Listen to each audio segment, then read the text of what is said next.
Allianz অ্যারেনায় মঙ্গলবার রাতে প্রথম সেমিফাইনালে 2-1 গোলে জিতেছে লুইস দে লা ফুয়েন্তের দল।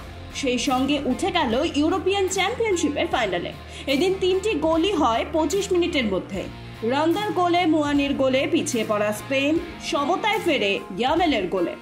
জয়সূচক গোলটি করেন দানি ওলমো। রবিবার বার্নলের ফাইনালে 3বারের চ্যাম্পিয়ন স্পেন মুখোমুখি হবে দ্বিতীয় সেমিফাইনাল ইংল্যান্ড এবং নেদারল্যান্ডসের মধ্যে বিজয়ী যে কোনো একটি দলের। দ্বিতীয় সেমিফাইনালটি অনুষ্ঠিত হবে বুধবার।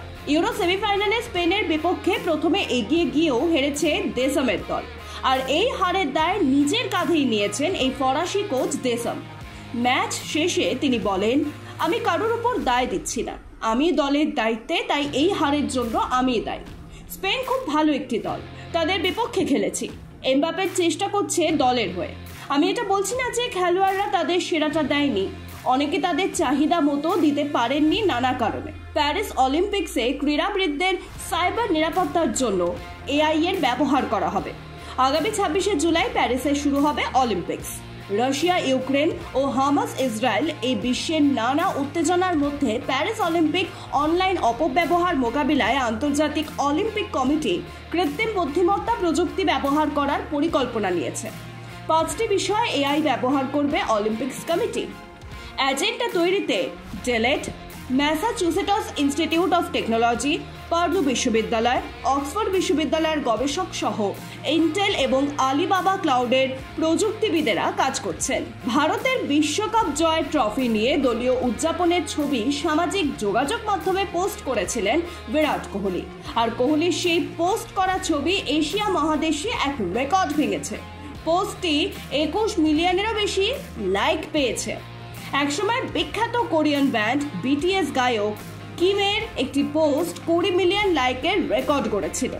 সেটিকে এবার ছাড়িয়ে ইনস্টাগ্রামে পোস্টে 21 মিলিয়ন লাইক পেল কোহলির পোস্ট। যুক্তরাষ্ট্রের মেটলাইফ স্টেডিয়ামে বুধবার সকালে কানাডাকে 2-0 গোলে হারিয়ে কোপা আমেরিকার ফাইনালে উঠে গেল আর্জেন্টিনা। প্রথমার্ধের 23 মিনিটে তরুণ তারকা আলভারেজের গোলে এগিয়ে যায় আর্জেন্টিনা। দ্বিতীয় হাফের 51 মিনিটে দ্বিতীয় গোল করে আলবিসেলেস্তারা। গোল করেন লিওনেল মেসি। এটি চলতি কোপায় মেসির প্রথম গোল। এই নিয়ে ষষ্ঠবার ফাইনালে উঠল মেসির আর্জেন্টিনা। আর্জেন্টিনাকে কোপার ফাইনালে তুলে দারুণ খুশি আর্জেন্টিনার মহাতারকা লিওনেল মেসি। বুধবার কানাডার বিপক্ষে গোল পেয়েছে, গড়েছেন রেকর্ড, হয়েছে ম্যাচ সেরা। তবে ম্যাচ শেষে কেরিয়ার শেষের ইঙ্গিত দিয়ে রাখলেন তিনি। এদিন ম্যাচ শেষে মেসি বলেন, জানি এগুলো আমার শেষ দিকের লড়াই, আমি এগুলো পুরোপুরি উপভোগ করছি। আবার ফাইনালে আসাটা সহজ ছিল না, প্রতিটা মুহূর্তকে উপভোগ করতে হবে। কোচ হিসেবে ভারতীয় ক্রিকেটে নতুন যাত্রা শুরু করলেন গৌতম গম্ভীর। মঙ্গলবার ভারতীয় ক্রিকেটের কন্ট্রোল বোর্ডের সচিব জয় শাহ তিনি জানান, রাহুল দ্রাবিড়ের উত্তরসূরি হিসেবে বসতে চলেছে গম্ভীর। টি-20 বিশ্বকাপের পরে ভারতীয় দলের হেড কোচের পদ থেকে সরে দাঁড়ান রাহুল দ্রাবিড়, আর এরপরই বিসিসিআই এর তরফে নতুন কোচের জন্য আবেদন প্রক্রিয়া শুরু করা হয়। তখন থেকে দৌড়ে এগিয়েছিলেন গৌতম গম্ভীর, আর এরপরই মঙ্গলবার এলো সুখবর, ভারতীয় দলের হেড কোচ হিসেবে গৌতম গম্ভীরকেই বেছে নিলেন বিসিসিআই এর কর্তারা।